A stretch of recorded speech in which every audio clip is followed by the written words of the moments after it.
With us now on 680 CJOB is the president of the Manitoba School Boards Association, Alan Campbell. Mr. Campbell, good to talk to you. Thank you for joining us this afternoon. Good afternoon to you both.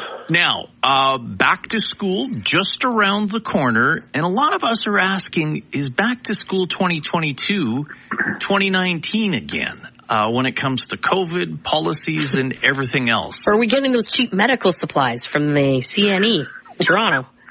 I was thinking, I hope this isn't a segue into the school conversation.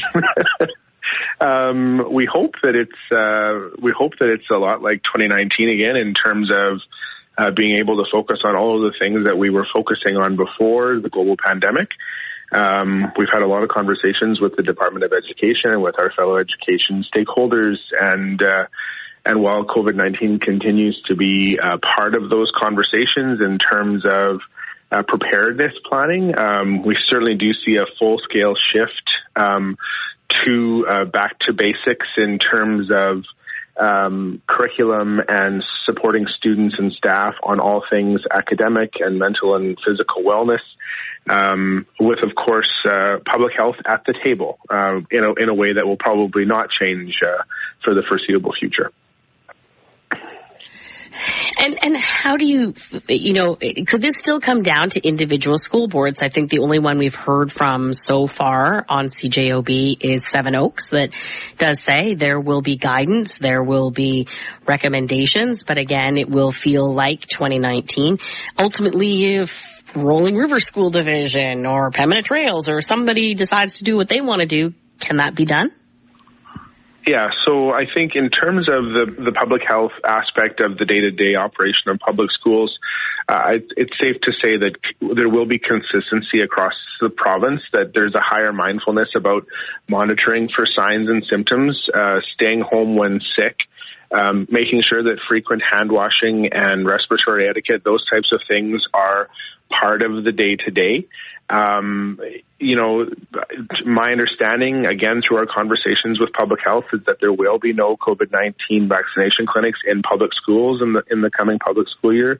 Manitobans will have the opportunity to participate in vaccination programs in existing non-public school settings. So,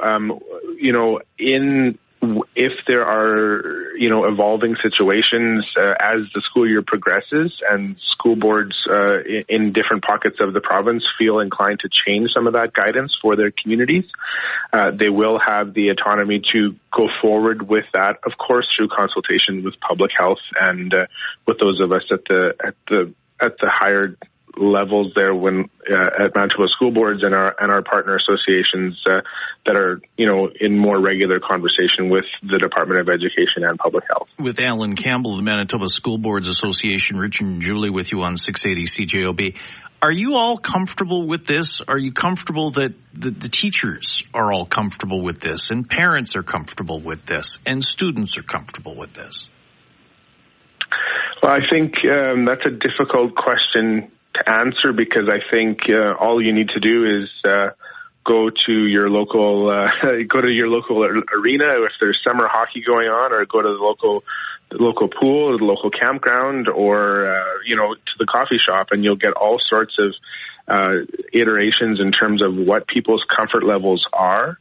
As a parent, I'm very comfortable sending our daughter back to elementary school this year, and in the parents that I speak with and that I engage with, both in the workplace and in our community, I hear a high degree of comfort and a high willingness to continue to be cautious when it comes to staying home when sick and hand washing consistency, especially for our younger students who have built that into their day-to-day now to a higher degree than ever, that hygiene piece.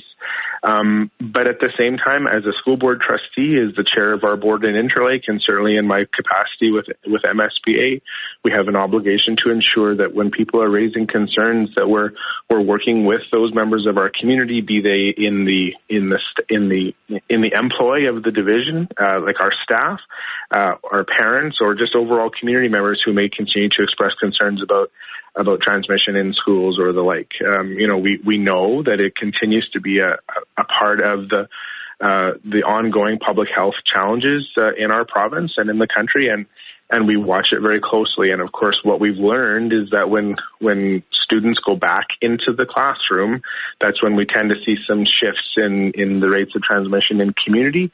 And although the higher vaccination rates that we have right now seem to have those concerns at bay, we will all watch it closely and be prepared to re-engage with public health as soon as we need to, if we need to.